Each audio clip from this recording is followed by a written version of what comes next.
all of you know that this is the second oldest elected body in human history. We're about to see where they meet. Jefferson built the building. I'm going to turn over the details to Bruce Jamerson. He is the official clerk of the General Assembly. He's only the 20th since 1776.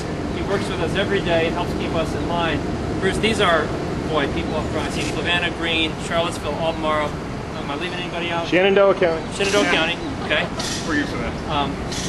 Who are here to visit for the Republican Convention, and I thought it'd be nice before we go over and do the political side, it'd be nice for them to see the General Assembly, and I think we're all excited. So, yeah, I'll just turn this over to Bruce, and then I'll be here, of course, but he's got the answers. So, anyway, thank you, Bruce. Thank you. I appreciate your wanting to bring folks to see that Capitol because it is a beautiful building. Who's from Flavanna? Who's from Flavanna? Okay. A little bit of a history about the building. The Capitol was renovated for the first time in 100 years, 2005 to 2007. The Assembly had the foresight to know that in order for the building to be restored and renovated and expanded, because behind you underground we're going to go in 23,000 square feet of expanded space. The General Assembly, with foresight, went ahead and appropriated the funds to renovate the old state library, which is now the Tax Center building, which made space for the governor, put his cabinet and the governor together for the first time since it was created back in the Holton administration, and also took the old reading rooms of the library and made them temporary House and Senate chambers.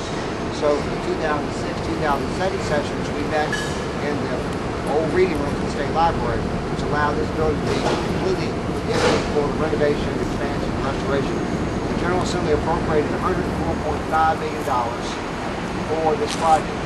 Originally, instead of $100 million, the clerk of the Senate and I, we were honored and flattered to get the responsibility to represent both bodies and the project had to go back and ask for an additional $4.5 million. So in theory, the project was over by 4.5%. When some members of the House Appropriations Committee thought it was not bad to go over just 4.5% on a building that's 220 years old. This is the second oldest working capital in the United States. The capital in Maryland, Annapolis, is the oldest. The reason I asked about Flavanna, one thing we were looking about designing the new of the capital, the architect says when you're adding to a historic building, you cannot mimic it. That you can complement it, but you can't do that. The architect went up to Remo, Flavanna County, that has a plantation there on the hill that was built by the same folks who built Monticello. Along the river, the owner wanted to have a temple of temperance because at that time, boat trade, people going up and down the river, they were drinking whiskey. Well, he wanted them to stop and drink water. So he built a temple of temperance, which is what you see here. And architecture complements the Capitol, but doesn't take away from it. So you've got a country Jefferson and this temple of temperance that was found in Flavanna County at Remo Bluff. Texas sandstone here, plantings that started growing down. We'll eventually cover all the brick. We were out of the building for 2 years. We came back in on May 1st, and imagine this schedule, like you're getting ready for Christmas. April 30th, we hosted 1,000 people here for a gala, evening gala. May 1st, we reopened the building, and on May 3rd, Her Majesty was here to address the General Assembly in a joint session. So she had come last year for the 4th anniversary of Jamestown. So it's been busy, busy, busy. So we're finally settling back to normal things. What I want to do is take in the building now, and we're going to walk up through the 23,000 square feet of new space, and then get into Mr. Jefferson's Capitol. Because keep in mind, as you look up the original building, it's what Jefferson designed. The wings, sitting on the west side, house on the east, were added and completed in 1906. You see the portico steps. Jefferson wanted those steps there. They weren't put on until 1906. It took a while. All right, let's go in. There's a nice view over here. Yeah, I've got that. Gotta go. I'll call you back.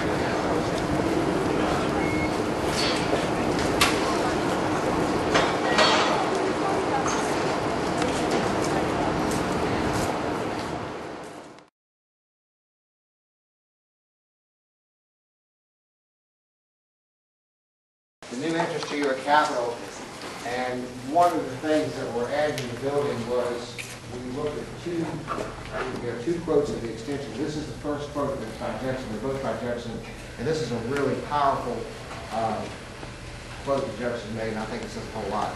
That the Speaker and the Chairman of the Senate rules signed off on these two.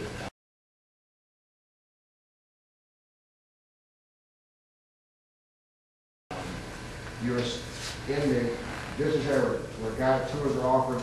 This state seal here was in the original part of the Capitol. It was moved down here, and under that is a time capsule. Both clerk's offices solicited information from students around the state, from elementary to high school, and said, give us ideas for things that we could put in the time capsule.